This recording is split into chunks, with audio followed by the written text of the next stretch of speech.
자, 그 다음에 26년 대비 취득 보유 세금도 한번 보도록 할게요. 아까 말씀을 어느 정도 돌렸는데, 이제 서초구에도 내가 주택이 있지만 같이 사는 자녀가 뭐 예를 들어서 마포에 최근에 샀다.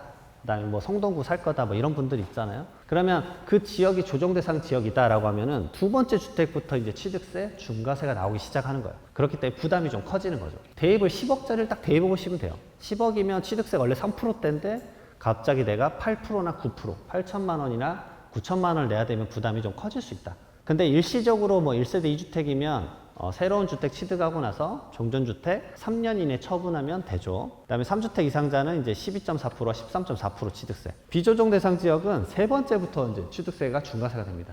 지금 제일 문의가 많은 게 사실 그거예요. 내가 지금 주택 한 채 있는데 동탄 거 사도 되냐? 뭐 이런 거예요. 그러면 동탄 거 아직은 괜찮죠. 비조정 대상 지역이니까 두 번째 주택까지는 취득세 중과세 안 나오세요.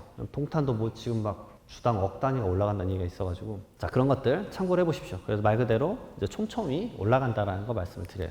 그리고 증여 부분도 살펴보셔야 돼요. 내가 기존에 이제 서초는 계속 조정대상 지역이었기 때문에 약간 예시를 다른 지역으로 대볼게요.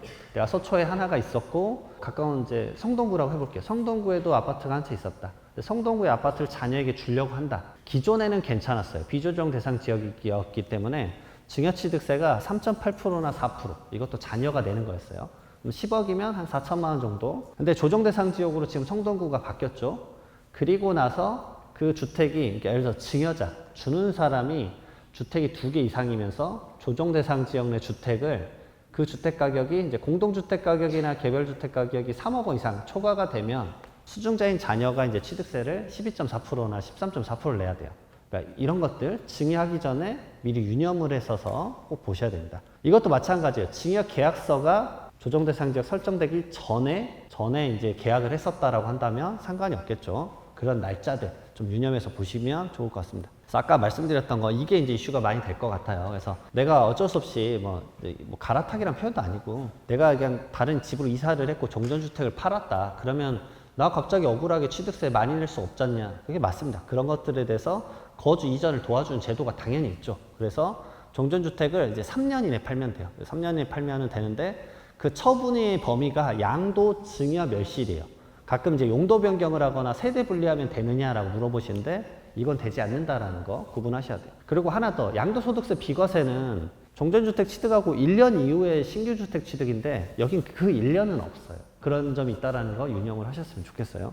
비과세와 취득세는 또 별도니까 그런 것들 다 구분해 가지고 보셔야 됩니다. 그 다음에 이제 여기가 이제 결국은 분양권도 많았고 입주권도 많으셨잖아요. 입주권도 많은 지역인데 분양권에 대해서만 좀 말씀을 드려보면 이 분양권의 취득 시점을 좀 많이 헷갈려 하시니까 이 세대 판별일 1번하고 3번 조정대상 지역 판정은 마지막 분양권에 대한 잔금 치르는 날이에요. 그러니까 지금 뭐 예를 들어서 마지막 잔금 준공 완료되는 게 가정을 해볼게요. 25년 11월이다. 그러면 그 시점에 보는 거예요. 근데 주택수의 판정, 주택수가 언제부터 얘가 분양권이 카운팅이 되는 거야? 라고 하는 거는 내가 분양권을 취득한 날이에요. 내가 그럼 25년 11월쯤에 완공이 되는 거면 대부분 이게 지어지는데 40개월 정도 걸리잖아요. 그럼 한 21년도라고 그냥 얼추 해볼게. 21년도라고. 21년도에 취득했었을 때부터 계속 얘는 주택수에 포함이 된 거예요. 그래서 분양권 있고 다른 주택 있고 또 새로운 걸 취득한다? 그러면 세 번째 주택 취득이기 때문에 취득세 3주택 중과세 뭐 이런 식으로 나올 수 있다는 거 참고를 꼭 하셨으면 좋겠습니다. 이게 잘못 헷갈려서 분양권은 아무것도 아니잖아 라고 생각하셨다가 큰일 날까 봐 말씀을 드리는 거예요. 꼭 이런 것들 유념하셨으면 좋겠고 종합부동산세입니다. 개인적으로 종합부동산이 조금 올라갈 것 같긴 한데 기존에 있던 공동주택 가격이나 개별주택 가격 전부 다 더해서 거기서 공제액수를 빼고요. 공정시장가액 비율 한 60% 정도 돼 있죠 지금.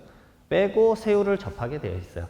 다행인 거는 지금은 이제 조정대상 지역이라고 종합부동산세 더 내고 이런 건 없습니다. 그렇지만 이제 3주택부터는 중과세가 되니까 이런 것도 있다는 거 참고를 하시고요. 그래서 종합부동산세 세율 보시게 되면은 3주택자도 12억 원 넘어가야 돼요. 그러니까 과표가 12억 원이 되려면 상당히 높아야 됩니다. 왜냐하면 뭐 간단하게 하나만 계산해 볼까요? 내가 30억 원 시세 뭐 30억 원 정도 주택 갖고 있다 가정을 해볼게요. 그러면 공동주택 가격이 공시지가 현실화율이 지금 69% 정도 돼요. 그러니까 70%라고 하면 공동주택 가격이 한 21억 잡히겠죠. 21억 잡히고 그 다음에 공정시장가액비율을 60% 곱하면 그래야 12억 정도 나와요. 살짝 넘는 거예요. 근데 내가 1세대 1주택자면 공제가 이미 저 위에서 12억이 빠지잖아요. 그러니까 좀 상당히 좀 낮은 세율을 적용을 받으실 거예요. 이제 저게 이제 가격들이 전부 다 같이 동반해서 상승을 하면 그때 이제 부담이 많이 커질 수 있기 때문에 종합부동산세 계산은 진짜 어려워요. 많이 어려운 편에 속하기 때문에 홈택스에서 계산을 해보셔야 돼요. 예를 들어서 양도소득세나 상속세나 증여세는 제가 아무 산으로 언제든지 할 수 있죠. 양도소득세도 좀 어렵지만 계산기만 치면 돼요. 종부세는 왜 계산이 어렵냐면 세부담 상한제라는 게 있어요. 그래서 작년, 재작년에 얼마 냈는지를 알아야지만 그것에 따라서 계산할 수가 있어요. 여러분들은 이제 이런 종부세 계산이 좀 복잡하다라는 걸 인지는 좀 하셨으면 좋겠습니다. 정확하게 계산한 것도 거의 불가능에 가까워요. 오차가 좀 많이 납니다. 자, 그다음 주택 임대입니다. 임대하실 때도 결국 임대 소득세 내야 되니까 월세나 이런 것들 받으면 개인은 당연히 종합소득세, 다른 소득이랑 여러분들 이제 임대소득이랑 합쳐가지고 내는 건데 당연하지만 법인으로 주택을 취득하는 건 좀 취득세도 중과되고 보유세도 강해지고 그렇기 때문에 뭐 권할 바는 아니다라고 말씀을 드리고 있습니다. 주택 임대소득도 2천만 원 이하는 이제 다른 소득과 별개로 내가 분리과세를 할 수 있는데 2천만 원 초과되면은 다른 소득이랑 합쳐서 종합소득세 신고 합산해서 신고를 해야 되니까 이게 얼마까지 조절을 할 것인가에 대한 여부 고민하셔야 됩니다. 왜냐하면 이제 월세가 또 올라갈 것 같다라는 얘기도 많이 있어서 여러분들이 이제 월세 설정 어떻게 할 건지 그걸 말씀을 드리는 거예요. 이미 이제 전세 매물도 많이 없어졌다라고 해서 저런 부분들이 이제 좀 한편으로는 이제 어떤 규제가 세지면은 뭐가 튀어 올라가니까 그 튀어 올라가는 게 어떤 거일지에 대해서 여러분들도 이제 자산 관리할 때 유념을 하셨으면 좋겠어요.